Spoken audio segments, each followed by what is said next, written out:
Today is the feast of St. John Mary Vianney, who is the patron of parish priests all over the world.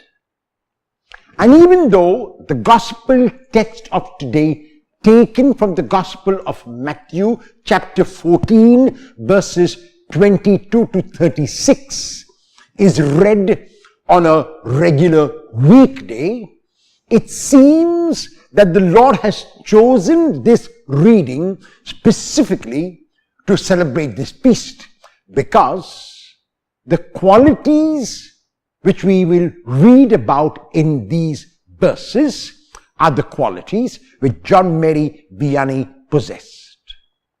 It is the miracle of the Lord walking on the water. The Lord has just fed 5,000 people with 5 loaves and 2 fish, and 12 baskets were gathered to indicate the abundance of the miracle when the Lord is present. And after feeding the 5,000, he wants to go away with his disciples. However, he goes to pray and tells his disciples to take the boat and make their way, and that he will join them. And the disciples leave in their boat, but are struggling. And the reason why they are struggling is because the Lord is not with them. And even in their struggle, the Lord comes to them. And when does the Lord come to them? Matthew says, he came to them at the 4th watch. The Roman watch was divided into 4 watches, and the last watch was 3 to 6 in the morning, 3 a.m. to 6 a.m. And this watch is a time when a person is really sleepy, when a person is fatigued, when a person is at his or her lowest. So by mentioning that it was the 4th watch, what Matthew is saying is that it was a time when the disciples were at their lowest, when they were on the verge of giving up, because they were making no progress whatever. And even as the Lord comes walking on the water in this hour of the disciples' anguish, he says to them, using the name which God uses, ego eimi, tharsaite ego eimi, meun phobieste, which means in English, courage, tharsei, courage. Ego eimi, I am, meun phobieste. There should be no phobia, no fear. These 3 points are linked to each other. That a person can be courageous even at the lowest point in his or her life, because the Lord is present, ego eimi. And when the Lord is present, there is fearlessness, meun phobieste, no phobia, no fear. These are qualities which might summarize the life of John Mary Vianney. John Mary Vianney is known for sitting for hours in the confessional, and through the confessional giving solace, giving courage, giving fearlessness to the people who came to him. And even though many mistakenly think that he was a very, very simple man, that is not true. He was an intellectual, he was learned, he was a man who could debate and discuss, he was wise. Despite his learning, however, despite his intellectuality, however, what John Vianney also was, he was humble. He was humble like a child, and that is why he could come across as simple to those who came to him. Those who came to him despondent. Those who came to him at the lowest point of their lives. Those who came to him when they had no one else to turn to, like the disciples in the boat at the lowest point of their life, in the watch, the 4th watch between 3 and 6. And Jesus comes to them And Mary Vianney, in the form of Jesus, came to his people, and they went back fearless and courageous because Mary Vianney gave them and communicated Jesus to them.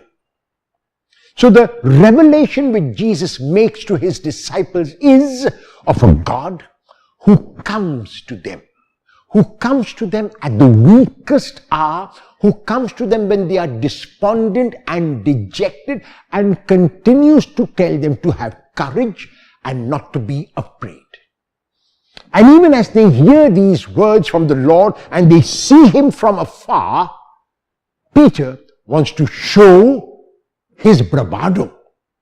And Peter says to the Lord, Lord, if it is you, he's testing the Lord. He does not believe. So already the asking is an indication that Peter does not really believe. He wants to try the Lord. He wants to test the Lord. He wants to tempt the Lord. And he says, if it is really you, bid me to come to you. And the Lord says, come. And the Lord says, come. And Peter steps out. Now Peter does two things when he steps out. The first is he leaves community. That is not the way he must be. He must not leave his community. He must take his brothers and sisters along with him. But he leaves his community. He wants them to be by themselves, and he wants to be alone. He wants to recognize the Lord. He wants to encounter the Lord on his own and not with his brothers in the boat. And so even as he steps out, the second thing that he does, he removes his gaze from the Lord and he puts it around him on the roaring sea. And even though he was an expert fisherman possibly and knew how to swim, he begins to sink. His ability to swim, his ability as a fisherman was of no consequence whatever in this situation which was difficult. So the leaving of community was Peter's first mistake. He could have encountered the Lord as the Lord came to them along with community. And the second mistake was that even as he leaves community, he removes his gaze from the Lord. The Lord has to reach out his hand because the Lord is ego eimi, I am. The Lord reaches out his hand and pulls Peter up. Mary Vianney, on the other hand, was a man who went to the Lord along with his congregation. As a matter of fact, he led the congregation to the Lord through the life that he lived. And the one thing that he never did, he never removed his gaze from the Lord. The Lord was always in his sights. And the Lord was always the center of his life. And that is why he could lead the people to the Lord.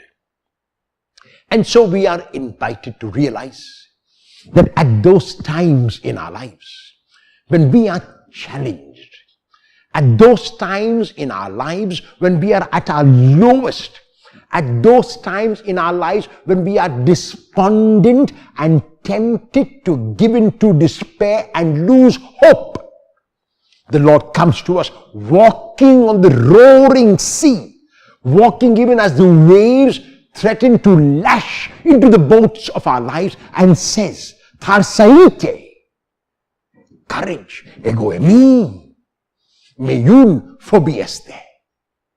Courage, I am, do not be afraid.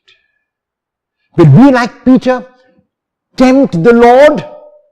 Or will we believe that it is the Lord who comes to us as Emmanuel, God with us? A very happy feast of Saint Mary Vianney, and very specially to all the priests in the world.